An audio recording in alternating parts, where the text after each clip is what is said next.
Am I the asshole? For expecting my daughters to share their grandma's inheritance 50-50 regardless of the will? I have two daughters that were my late mother-in-law's only grandchildren, Elise and Rhea. She always favored Elise because Elise wanted to follow in her footsteps and be just like her. She spent so much more time with Elise, teaching her her profession and using her connections to get her set up in her field. When she went into care, she had to disperse her assets to pay for it. She took yet another opportunity to favor Elise by making sure she alone got her tools and a small amount of land that she used to set up greenhouses. She passed a little over a year ago, and we got a letter in the mail about a trust that she had set up about a decade ago. There isn't much, about $30,000. The trust states that it's supposed to be shared equally between her grandchildren and can only be fully dispersed when the youngest is 21. The only two grandchildren are my daughters, Elise and Rhea just turned 21.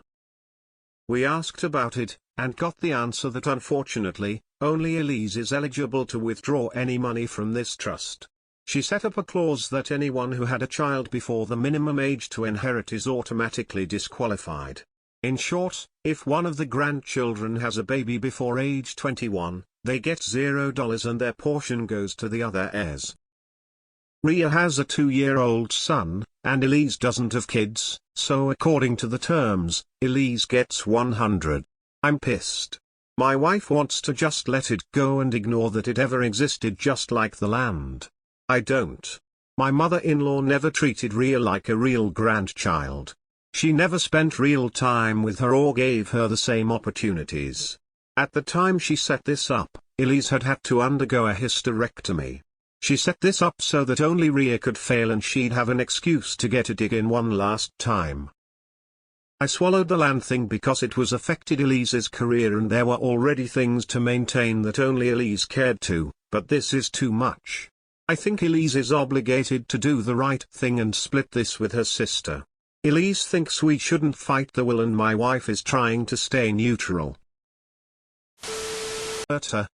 Elise is her biological granddaughter, Rhea isn't. Elise spent time with her grandmother, Rhea didn't. Mind your business.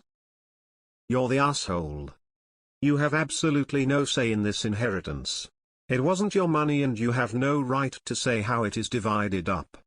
You also tried to sway opinion by leaving out that the girls are not biologically related and thus explains why there wasn't much of a relationship between your daughter and your mill.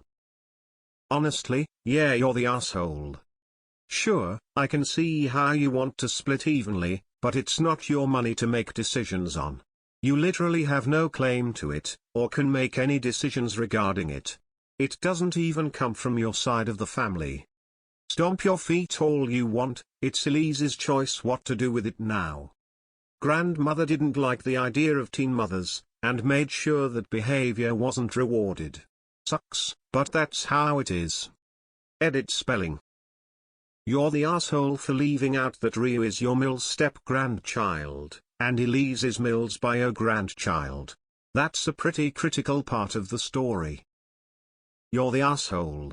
I get that you're unhappy, but this is not your choice to make nor your choice to impose. That's not how trusts and wills work. Talk to an attorney, but in all likelihood the only way for this to be lawfully distributed is in accordance with